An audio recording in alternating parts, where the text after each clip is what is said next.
ბატონ სიმონ, კრიტიკოსთა შორის თქვენ ერთ-ერთი პირველი ხართ, რომელიც ფუნდამენტურადაც აკრიტიკებთ და ასე დეტალებშიც. მინდა მოგცეთ საშუალება არა მარტო ბატონ მინისტრის მოადგილეს უპასუხოთ, მთლიანობაში, მათ შორის იმ ადამიანებს, რომელსაც ამ მომენტისთვის არ ყავთ დაუშვათ აბიტურიენტი ოჯახში ან სტუდენტი, ან მასწავლებელი, იმიტომ რომ ეს უზარმაზარ მიგრაციას და მოძრაობას გამოიწვევს და ასე შემდეგ, აუხსნათ რა არის მთავარი პრობლემები არა იმ რეფორმის, როგორც ქალბატონმა ბელამ ახსენა, რომ ჩვენ კონცეპტუალურ დონეზეც კი არ გვაქვს რაიმე დოკუმენტი, რომელზე დაყრდნობით ვიმჟეოთ, რა განცხადებებიც გვესმის, აი ამ პროცესისა, რომელიც განათლების სისტემას თავდაყირა აყენებს შეიძლება. ამას შევხედოთ იმ ტექსტს, რაც ახლა მოვისმინეთ, აბიტურიენტის ან სტუდენტის პერსპექტივიდან.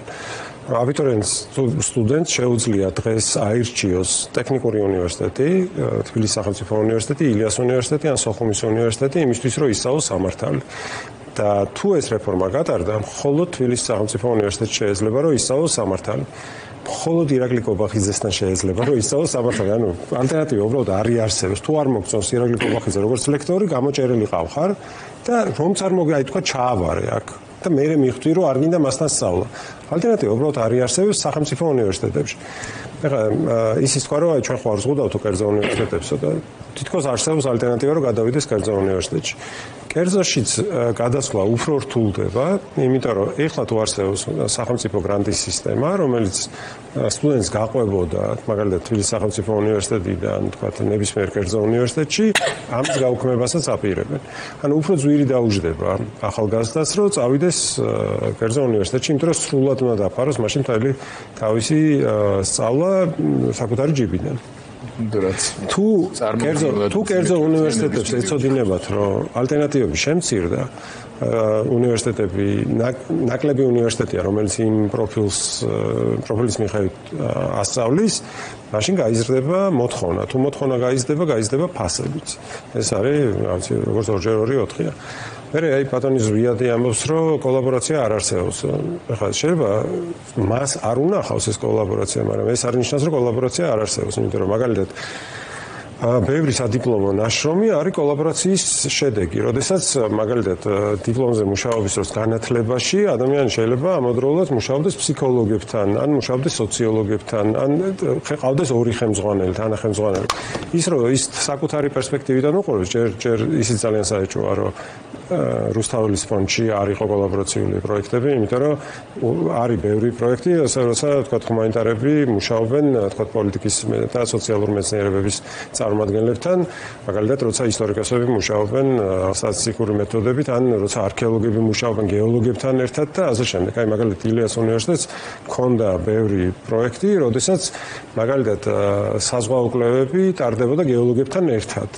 და ეს ბატონო ზვიადმა რო არის, ის არ ნიშნავს, რომ არ ტარდებოდა ეს კვლევები, არსებობს პუბლიკაციები, ხო, რომელიც საერთაშორისო მასშტაბით არის გამოქვეყნებული. ეხლა რაც ამბობს ბატონი ზვიადი, მართალი რომ იყოს. დავამატებდი უბრალოდ, მე რა თქმა უნდა, პრეტენზია არ მაქვს, რომ მცირედით მაინც შევეჯიბრები თქვენს გამოცდილებას ამ სისტემაში, მაგრამ ერთ-ერთ უმაღლეს სასწავლებელში ვასწავლე და საერთოდ დიდი ხანია დამიგროვდა ეს შეხებითი გამოცდილება და მხოლოდ ფორმალურ კვლევით პროცესზე სხვა არ არის ლაპარაკი არა, ეს ჩართულობა სხვადასხვა სფეროს მიმართულების სტუდენტების მნიშვნელოვანი არის სხვა ტიპის კომუნიკაციები, სხვა ტიპის ურთიერთობების ჩამოსაყალიბებლად.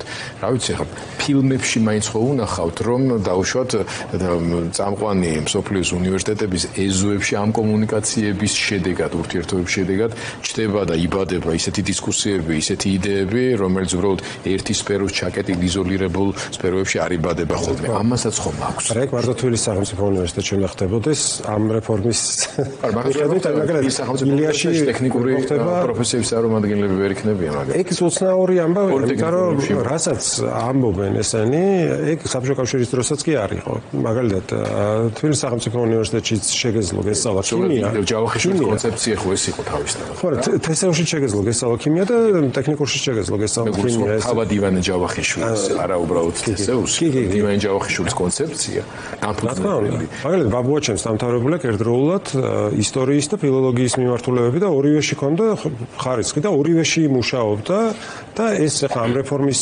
საფუძველზე უბრალოდ შეუძლებელი იქნებოდა. ანუ ითხოვდნენ, რომ აი სიმონ ჯანიშვილი არ უნდა ისწავლოს, ან ისტორია ისწავლოს, ან ფილოლოგია ისწავლოს. ისე როგორც ივანე ჯავახიშვილს ხო, ბევრი სხვადასხვა დარგის კომპეტენციები ჰქონდა, ხო? ენებიც ჰქონდა, ისტორიაც ჰქონდა. უმაღლესი განათლების ტრადიციის უარყოფაც კი არის. დღეს გაისმენთ ეს ჩეხეთის სტენდი, რომ ჩვენ უბრუნდებით საბჭოთა განათლების სისტემას.